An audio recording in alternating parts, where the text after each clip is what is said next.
someone send me Buzz Rossfield's number. Yeah. Welcome back to another episode of Day Sports. My name is Chris, and we are up to one of the best games on the Rugby League calendar. State of Origin Game 3 tonight.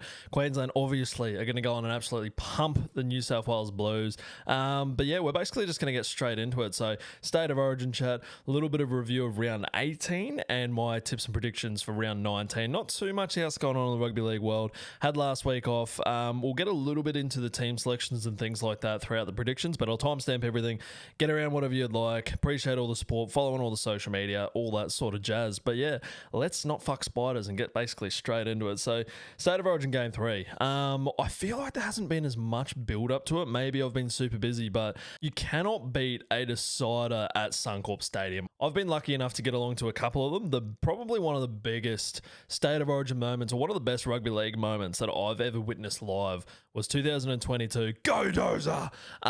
It literally doesn't get better than that. The entire of Suncorp Stadium, like there's like all 3 Blues fans there, erupts and goes absolutely crazy. So that was one of the best. But yeah, coming into the decider, there is no way in the world there is a single New South Wales fan out there that's like confident they're going to get this done. So many diehard propaganda merchants, all sorts of stuff. Like they're shaking in their boots at this stage. They're going, oh, this is not looking good, bruv. So as a Queenslander, I'm very confident coming into this. Like if you look at it this way, yes, Queensland lost game 1. Again, I'll put my hand up and go, yeah, we lost that. That's fine. All good. But you were getting pumped. You would have got pumped. If it wasn't for the Kalen Ponga send-off, like New South Wales looked terrible. And Queensland proved that in game 2. Went down there to Melbourne, where haven't beat them there in 30 years. Pumped them 13 plus. Thanks for coming. Again, you know, New South Wales do their classic thing, or at least what Laurie Daly has done, and just, let me just change the entire team. And that's pretty much to an extent what they've gone on and done. Like made, again, some strange selections. Now, he might have been saving his final trick for last. Maybe he's actually going to change the team around. You're going to have Ethan Strange starting, Cam Murray starting, all these different changes. But, you know, if we're looking at history, it's probably not going to happen. You know, the team that's been announced is probably the one that's going to roll out there.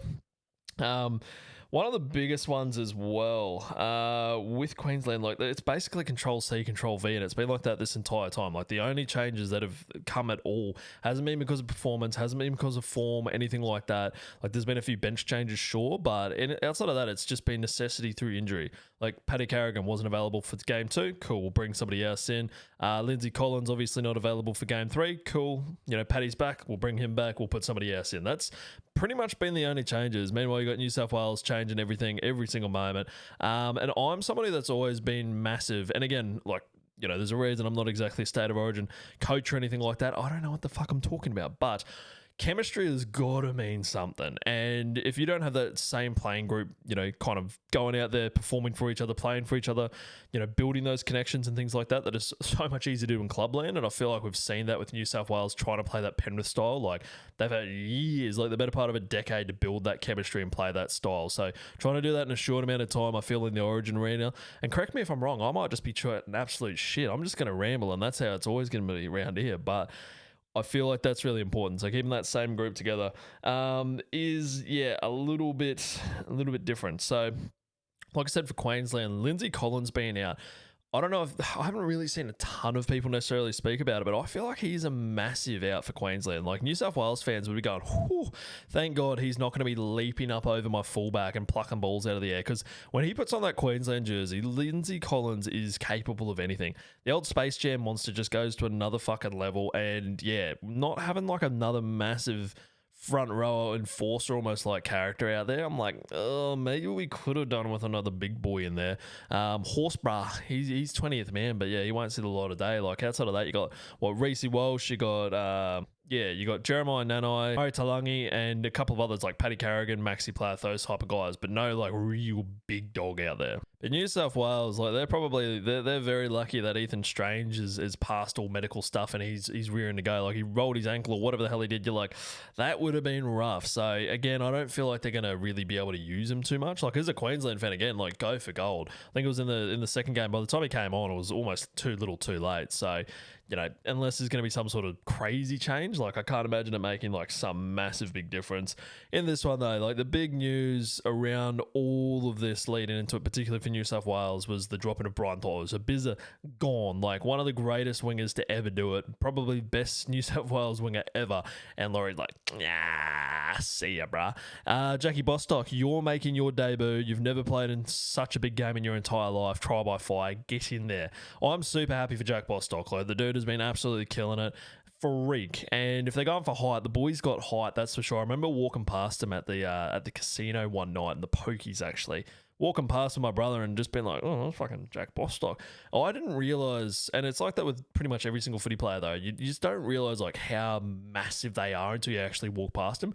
And he was one of those ones where you're like, holy, you're not only like 17 foot tall, but you're big boy. Like boy's filled out quite a bit, and he's younger than me. I think he's like 20.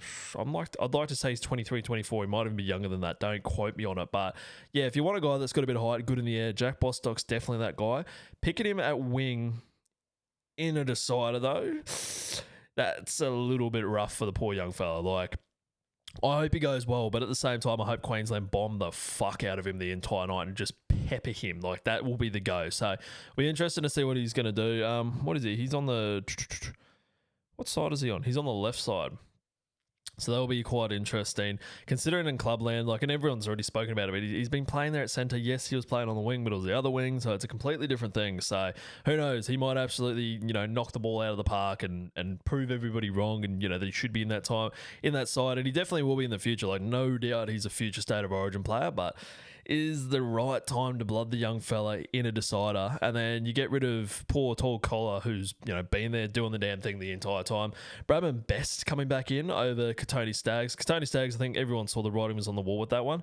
Kind of good for the Broncos having him back there, I suppose. But Bradman Best, he done dirty things to us in years past, particularly in that decider. What was it, 24, where he got the match-winning try. So yeah, that was a little bit rough. The combination with Nathan and Moses, like, yeah, sweet, continue with that. That's all fine. If I was the selector, and it's probably a good thing that I'm not, I'd almost be looking at a Jerome Luai in this sort of situation. Like, I feel like this sort of game, you need someone a little bit chaotic, a little bit of free-throwing footy. He's been there, done that, won the deciders, has played with Bradman at least on that side. So, who knows? Absolute basket case with them. They got all sorts of stuff. Yeah, Cam Murray not starting. Critter coming back in. That's fine. That's all happy days. I don't know if that's going to completely fix up that edge though with Mark Nwangi-Tawase. Like, great defender, but Hammer and Cobb are probably still going to run a bit of a train down that side. Like, it wouldn't surprise me in the slightest. What else is doing? Oh, sorry, I just realised. So it wasn't Katoni that was on the left side. He would have been on the right. For Critter and all that. Martin coming back in for the New South Wales side. I think that's really good, and obviously all the Kawatu's come back in as well, so interesting. Like, didn't even get a look in the second game, and then British comeback save the state. It's basically the optics for it. But Liam Martin and Huddy Young on your edges. Huddy Young, I like Huddy Young. I like that he's been chatting a lot of shit coming, not even a lot of shit, a little bit of shit coming into this game, saying he wants to get after Sammy Walker, but he's been hiding out on the wing. Like, we need a lot more of that sort of stuff, because I feel like there hasn't been this build up. There needs to be more shit talkers, and this is where I feel like content creators really need to, grab the torch and really run with it. We don't have the same restraints that broadcasters, journos, people like that do. The journos really need to, drum it up a bit more as well. Like, I feel like there really needs to be animosity, really build up to it, because that's what got me fit and fired up for the second game. Like, all the carry on from content creators and people like that online after winning that first one, by the time the second game came around, I was like, I want to rip your fucking heads off. Like, let's go. So yeah, a bit more of that would be good. But those two players out there, like Liam Martin, no doubt is going to be like he's shot out of a cannon, going after Munster, trying to smash him, trying to smash everyone, and that's great. Fucking, that's what Origin's made for. But when you got two guys like that who could potentially blow a head gasket, is it a bit of a liability for New South Wales? I'm not too sure. We're going to find out. But yeah, exciting stuff. I think those are great selections in there. Obviously, Olakwatu is going to be great. But yeah, I can also see a world, though, Olakwatu literally plays like 10, 15 minutes and just gets hooked. Like, I'm pretty sure we've seen that in years past. So yeah, we'll see what the plan is, if he even gets out on the field there. But yeah, Queensland, again, pretty much unchanged. I am so confident coming into it. Like, outside of the Lindsay Collins thing and not having that big boy, but we got guys in the middle there that can just play like ridiculously big minutes. It's going to be interesting to see how they decide to use like your Reece Walsh on the bench, Jeremiah Nanai, things like that. Like Nanai, I could see him potentially coming on for maybe like a Kurt Capewell subbing on. Ridiculous under the high ball. Like he's just a bit of kind of an X factor dude that can do some dirty work. Yeah, I can see this essentially playing out a lot like the other games. Like Queensland, like yeah, they were down a little bit in the first half of the second game, but they've just come out like ridiculously hot. The forwards have run a train on New South Wales. So if New South Wales can't contain that in the first, say, like 20 minutes, I can just see Queensland running away with this, just like they kind of have done every other time. Like I'm going to go Queensland 13 plus in this.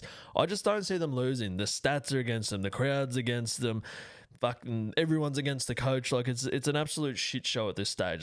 They can't seem to galvanise and all come together. And yeah, weirdly enough, I think Galvin went into camp to help them train or whatever, and all the articles were just about that, like instead of getting behind each other. So yeah, I think Queensland are going to be sweet. Like the forwards just lay that foundation, and then the backline just takes care of itself. You've got Kalen Ponga safe as house, has been just destroying teams. Harry Grant, Cam Munster, Sammy Walker, the list goes on and on and on, and then just absolute strike on the edges. Like fucking Jojo Fafita's probably going to jump over some bloke and score a try. Like that's just the kind of series it's been. Hammer's there, Cobbo's there, and then, you know, I feel like they've got a little bit of a break glass option in Reece Walsh. Sure, his form hasn't been, you know, the most ridiculous like it was towards the end of last season or 2023 and other times, but it's like, man, if there comes a situation where they're chasing points and they need to get after it, you got Reece Walsh there who can just come on and, you know, potentially flip the game on the head. Particularly, you know, if there's a situation, we've seen Sendos, we've seen, you know, 10, or did we see a 10 in the bin? No, we did, yeah. Katoni Staggs, wasn't it, for flying out and killing Kalen Ponga. Like, if anything like that happens and they're down points and New South Wales are down a man, surely that's the time that you break the glass and Reece Walsh comes on. Like him playing against 12 players and that little bit of extra space could just cut a team in half. Like having him, Hammer, and Ponga out there with Sammy Walker's craftiness and Munster, it'd be absolutely ridiculous. Or even him just running off Tino or whoever in the middle, like, oh, naughty stuff. So yeah, and then Sammy Walker, the bloke has had one of the all-time debut Origin series. Like I was looking, there's been a couple of others that probably come close, but Queensland won game 1. He probably would have ended up with man of the match. Snag man of the match in game 2. If he plays well, he could very well get the Wally Lewis medal in his first ever series, as well as a shield and potentially man of the match depending on how he goes. So like it is ridiculous the way that he's gone. Right, moving on to round 18 review. So this is one that I want to forget for many reasons. It was just one of those ones. Buy around footy. I've had enough of it. I've seen enough. It's ruining rugby league. Just get it out of my face. Sick of it. So at least now with Origin, we got one more this weekend and then we're kind of back to their regular scheduled program, and that's what I like to see.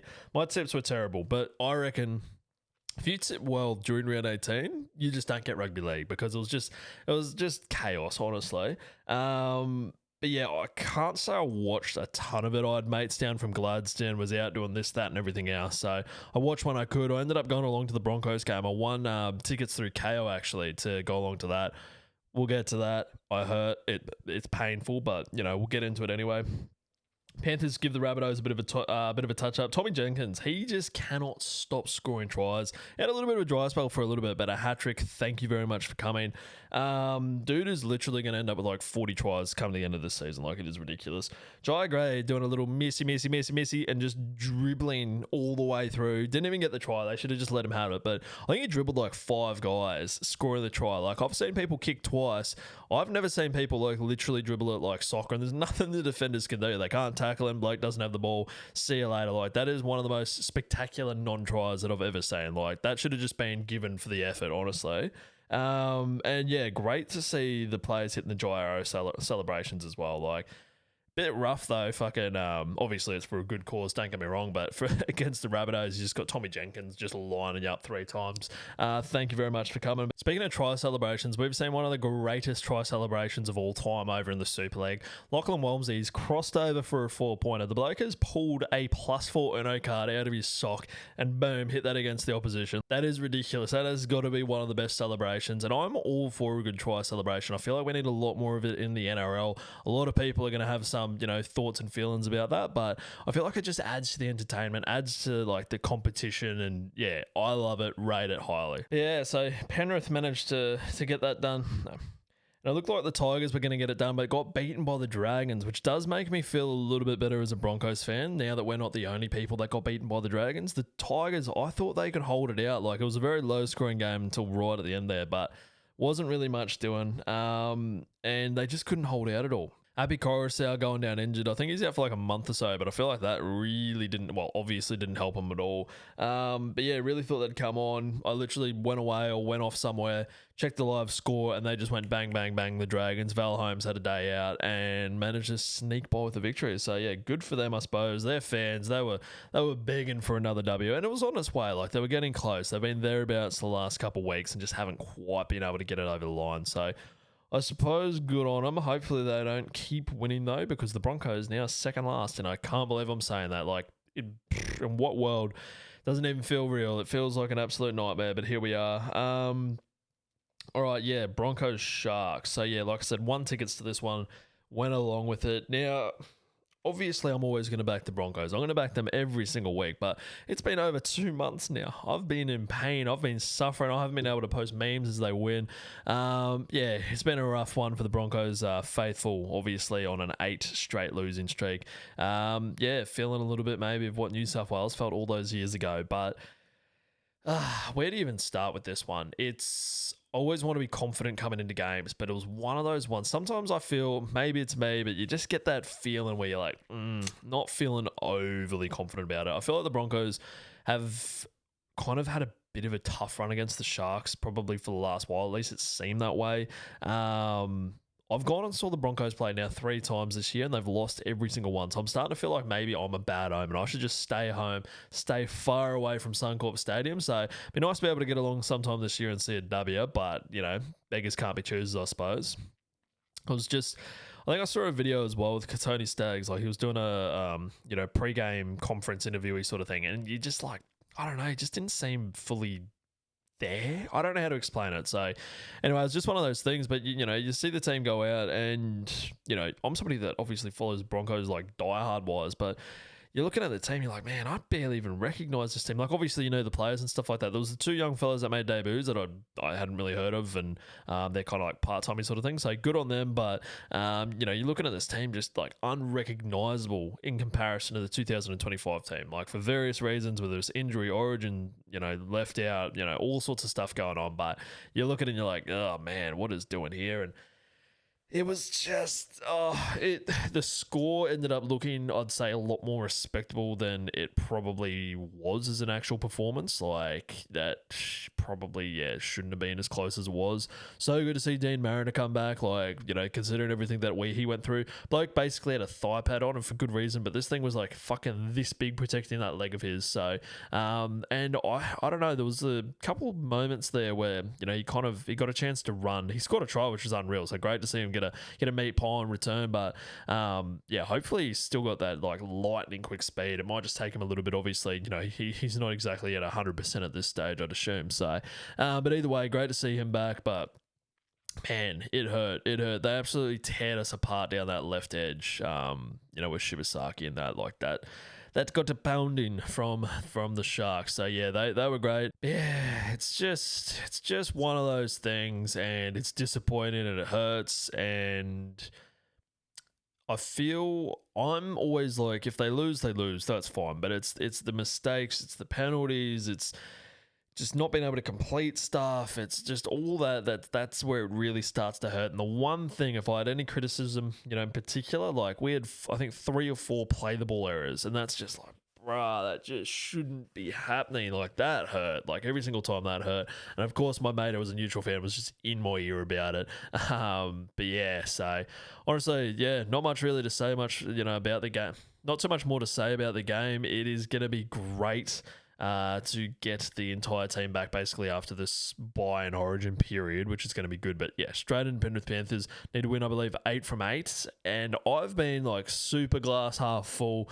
as optimistic as humanly possible with the Broncos. But yeah, look, I'm in no denial essentially of where they're at this stage. Finals are looking awfully unlikely, but look, I'm still going to stand on high ground here and go, look, Premiership won last year, job's done. You know, come to me with all your shit talk about when your team last won the Premiership. Unless you're basically the Penrith Panthers, then you can't say shit for the last, better part of 10 years. So, yeah, they still Prams, baby.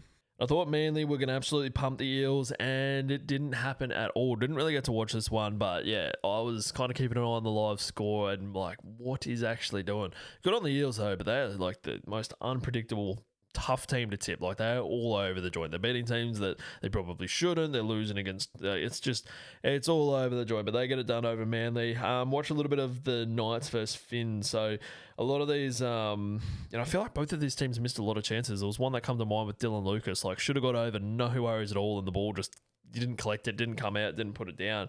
But it was quite an exciting watch. Definitely game of the round. It was just, end to end sort of stuff. Like, it was a beautiful thing. The mullets on the Knights, they are just thing of beauty. There was a try there that Fletcher Hunt scored that he's zippier than I thought he was. Like, there was an opportunity there where you're like, he had no right getting through the amount of players he did. I think he beat probably almost 2 or 3 to get through and score a beautiful try. So, the Finns, they can't really be too disappointed about that. They were missing so many players. So, look, it is what it is.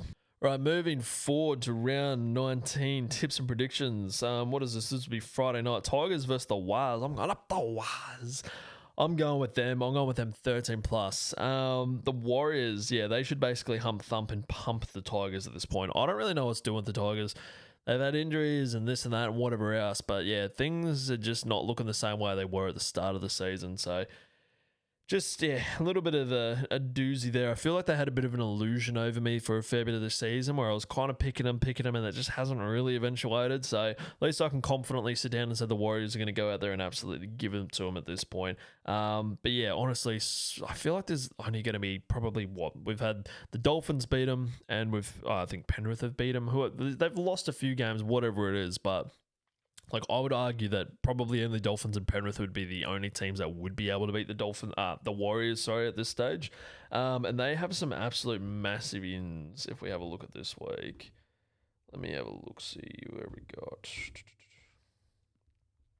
So Khan Pereira's coming back in, Lecker's back in, and the big fish is back in as well. And then you got Api Coruscant obviously being out for the Tigers, Jerome Luai, Samuel Afai coming in as well. So that's not terrible for them, but yeah. And then you got Dallin Watene. I don't know what's happened with Watene-Zelezniak. I don't know if he got a head knock or what's doing with him, but yeah, like, the Warriors, I'm going to bang on it again. That middle pack of theirs is just ridiculous. They're going to run all over the top of them. Wouldn't surprise me if Chance Nickel-Clockstad just racks up tries for fun, and I'm going to go with him to score any time. Right, moving on. Finns versus other Finns in this one. We've got a battle of the Finns. I'm going to go the Dolphins 1-12 in this. There's going to be an absolute battle of the ages there in the centres. We saw it last week, actually, in that game against Broncos. We had Ero versus Tony Staggs, and I dare say Kale Ero actually won that one. But Herbie Farnworth, they should be battling against each other. So that is going to be, you could almost say that'd be like almost 1 and 2, or very close to, I'd say, at this point. As a Queensland fan, though, and particularly after the Sharks beating the Broncos last week, I want to see them pumped. I want to see them get absolutely spanked by the Dolphins. I would be surprised. I think they've listed maybe on the reserves a lot of their Origin players. I don't think they'll play or anything like that. So it is what it is there. Yeah, they're all going to be on the bench. So they'll just roll with what they got. But I feel like that's still going to be well and truly enough to get it done over the Sharks, like, especially after a game like last week. Pending on a performance from the Bald Bros. You got Kennedy out there, you got Trindle out there. If you're somebody that doesn't watch rugby league week in and week out, I would understand completely if you mistake those two all the time. You got B1 and B2 out there. You got Bald 1, Bald 2. They've been absolutely killing it. So depending on how they go, particularly Trindle, like he's been playing a bit like, I'll just turn a game on its head. So will be interesting there, but I'm going to go with Fins up, and I'm going to go with Herbie Farnworth score anytime. Doggies versus Raiders. I really don't want to go against the Milk here, but I'm going to go with the Bulldogs 1-12. They've found a little bit of form here. Milk have hurt me just way too many times. Like, I keep waiting for it to happen, and it's just, it's just not happening at this point. And the Doggies, like, I've been fucking off them a little bit, not going to lie, but they are finding a little bit of form. Funnily enough, there with Stephen Crichton there at 6. So depending on how he goes with Origin and everything like that, he's named to start at 6 and captain. So, and if there's a guy that's going to be backing up, it's going to be Stephen Crichton. But yeah, they're just figuring it out, and he's quite the footballer, that guy. I feel like you could put Critter just about anywhere and he's going to play well. But yeah, I feel like the Milk, like their opportunity here, Dogs are kind of renowned, I suppose, for having that smaller forward pack. Meanwhile, the Milk, probably one of the best, most aggressive, most physical and intimidating forward packs. So I feel like if they really play to that strength, you know, they can go out there and absolutely get this game. But I'm going to go with the Doggies at home, and I'm going to go with Kiraz anytime. Rabbithos versus Knights. I was really tossing up on this one, and then I'm going to go Knights. I'm going to go Knights 1-12, not with the utmost confidence, but I feel like Cody Walker being out for the Rabbithos is a big one. Oh, man, I forgot to even talk about that. Speaking of Cody Walker, suspended this week for kicking, what was it, Jack Hogger, whoever it was last week.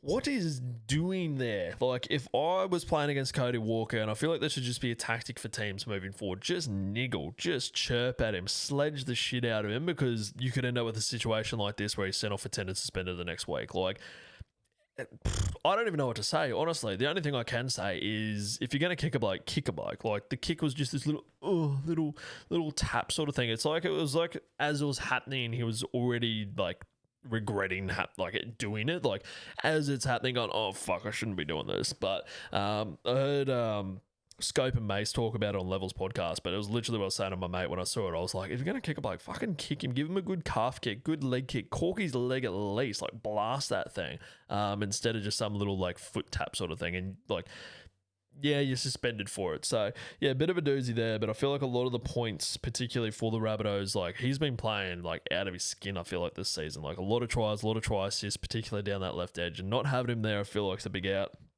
The Knights, they've gone and named their Origin players, but, you know, the last couple of times they've basically rested them every single time, so I would be surprised if they back up, particularly if Queensland get the W for Kalen Ponga's sake, but we'll see. Yeah, it will be an interesting one. I feel like it could be quite a close game anyway, and I'm going to go with Dylan Lucas anytime. Roosters versus Eels. I'm going to go Roosters 1-12, just because the Eels, they've just been niggling, hanging around in games. Again, you know, a lot of their Origin stars have been named. Teddy in particular should be backing up at this point, but, you know, honestly, who knows with these teams? I feel like the Roosters, they're losing games that they should be winning, the Eels, the vice versa, and it's just all over the place. But Roosters, like, on paper, should go out there and absolutely pump them. Like, it's just one of those things. So, and with the Eels, I just can't see them pulling off 2 brave wins in a row against other teams like this, like beating Manly, and then if they were able to roll out and beat the fucking Roosters 2 weeks in a row, that would be just ridiculous from them. So yeah, I'm gonna go with the Roosters in this. Like, they should have enough class across the board to get it done. Try scorer, who's getting over? What do we got? Oh, I'm going to go at 7. Hugo Savala. That's if he starts there at 7. If he starts, I feel like he will. I feel like they'll probably rest Sam Walker, and I reckon he'll get over. All right, moving on. Manly versus Cows. I'm going to go the Cows 1-12 on this. They are, I think, significant favourites, but I've just got a feeling. Tommy Dearden, he's on the extended bench, so he's not too far away at all, but they've been humming along all right without him. Manly, they're going to be pretty disappointed after last week, and I feel a little bit dirty picking against Manly, particularly at home at Fospines Park, but I don't know, the Cowboys, they just, if there's a team that's going to do them in, it's probably going to be a team like the Cowboys. Like, I can see... Let me double check if Jason Tomalolo's playing, but I can see big old JCT coming out and just running blokes over left, right, and centre. Yeah, he's going to be in there. He's going to be firing big time. And the Cows got absolutely pumped by them earlier in the season. I think that was the changeover to Fosball potentially, or not long after. But I feel like it's happened in seasons past where the Cowboys have been absolutely thumped by a team. I might be remembering the year they got absolutely obliterated by the Tigers, and the next time they went and played them, fucking massacred them. I can see something very similar happening in this. So, yeah, I don't know. I feel like they remember and they're going to be out for some revenge, and I'm going to go with Scotty Drinkwater to score anytime. If he's on, the Cowboys are on, and I reckon they'll be able to get it done. All right, last but not least, Storm versus Titans. I'm going Storm 1-12. There is a world they absolutely pump them, but again, same with the Eels. The Titans have been hanging around a little bit. I'd love to see all the Origin stars backing up in this one. Considering it's the last game on Sunday, I feel like they should be there. Need them for the old super coach, Harry Grant. I'm looking at you. But yeah, Titans going down there in the cold as fuck Melbourne winter. I feel like that's going to rattle their bones a little bit. Bit of a change from the old sunny Gold Coast, that's for sure.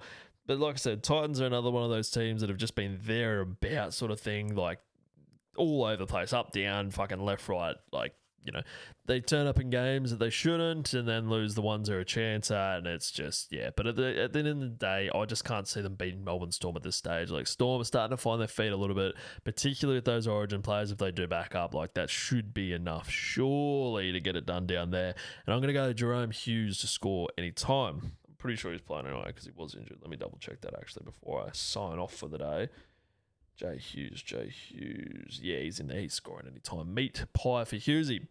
All right, well, that's pretty much me. Yeah, next time we'll be celebrating a famous Queensland victory. Obviously, Queensland 13+. Catch you guys next week. Have a good one.